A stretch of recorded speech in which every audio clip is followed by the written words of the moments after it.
Mga kachika, kasama nga po natin dito sa studio ang kapatid ng mapapangasawa ni Justine Lazzatin na si Jessie Asuncion, ang kanyang kapatid na si Donald Asuncion, at ang miss nitong si Lizette. So ano yung gusto ninyong panawagan sa pamilya ng mga Lazzatin? Kasi nga po, gusto lang namin na sana bigyan kami ng importansya nila, Justine.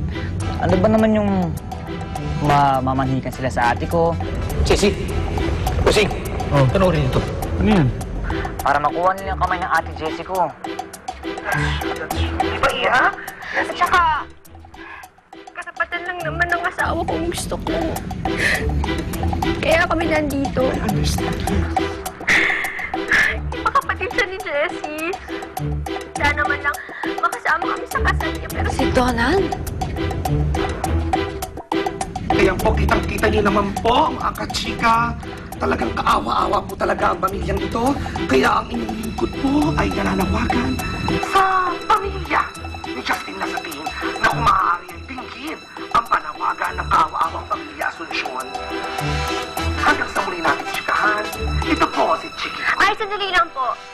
Pwede pala akong bumati. Gusto ko palang batiin yung mga kapitbahay namin. Hi! Pala. Hello! Hello. Dito na kami sa TV. Ayan sila Omar, sila Joaquin, sila JJ, si Beth.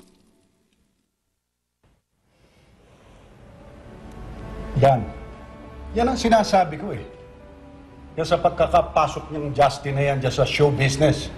Pati tayong pamilyang dating nananahimik, nadadamay dyan sa mga intriga. Pero may point din naman talaga yung Donald na yon. Lalaking anak natin, kaya dapat tayong mamanhikan sa kanila. Ano mong point ang sinasabi mo?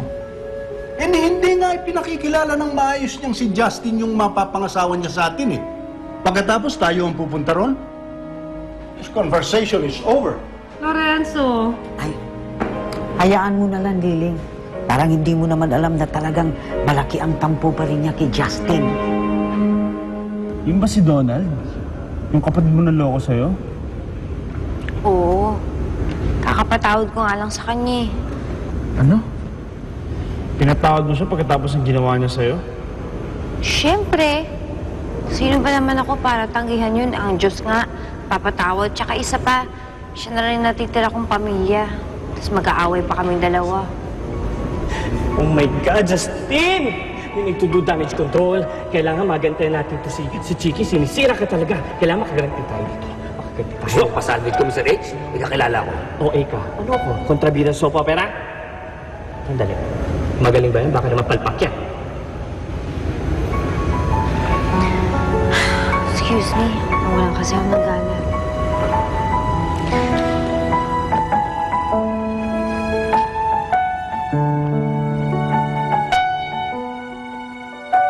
Yan. Yan ang bagay sa'yo. Ang galing mo talaga. Your taste is impeccable. Thank you. Bagay talaga. Ganda. Maya, pakibalo.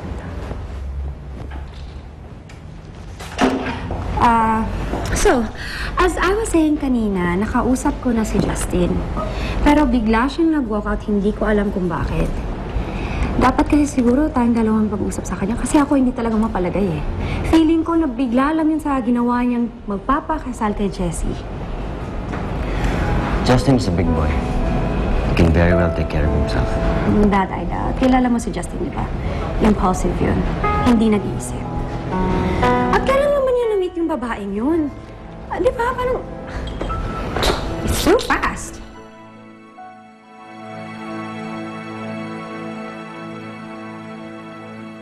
Nakakapagod sa kasal. Ang daming ginagawang... Hi, Ate Jessie. Hi, best friend.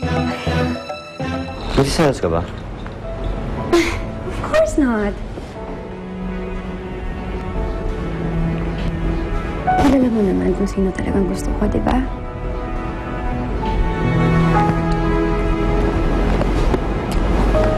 Really?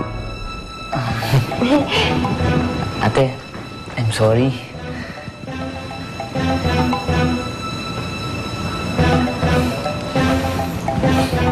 Sabi ko naman sa'yo eh, mabait yung ate ko na yan eh.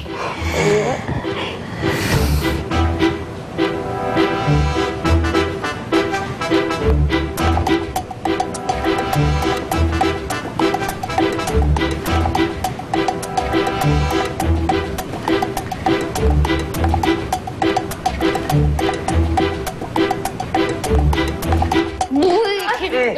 Hoy! Jessie! Jessie! Kayo dalawa? Jessie! Nag-interview ba kayong dalawa? Alam mo ba yung ginawa niyo sa akin? Best friend pa naman kita, ha? Ikaw, ha? Huwag mo kasaktan! Buntis ako. Talaga?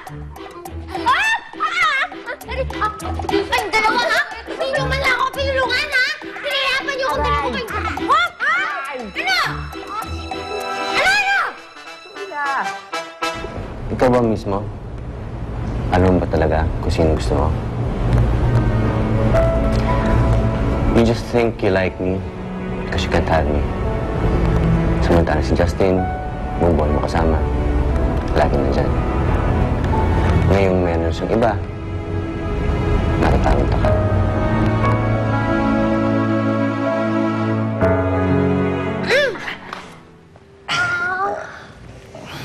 Ate, pasensya ka talaga. Nagawa lang naman namin yun kasi para kaya mo kaming isahal dun sa pag-aasikaso sa kasal niyo eh. Justine, pwede ba ako yung maging maid of honor niya? Siya nga pala, Justin. Yung walang hiya kong kapatid, si Donald, tsaka yung dati kong best friend, si Lizette. Doon sa tanong mo, si Jessie magde-decide kung sino maid of honor. Ikaw naman dapat talaga yun eh. Hindi lang yung inintay yung tawag ko bago kayo pumunta dito. Ate Jessie, meron pa nga pala akong ibang inimbitahan. Ha? Sino? Ano? Sino yung ba? Ginawa niyo? Hello, Iho! Mamita! Nasaan si Jessie? Ayan po. Ma! Teka. Anong meron? Ano ginagawa niyo dito? Ano ba? Mamamanhikan.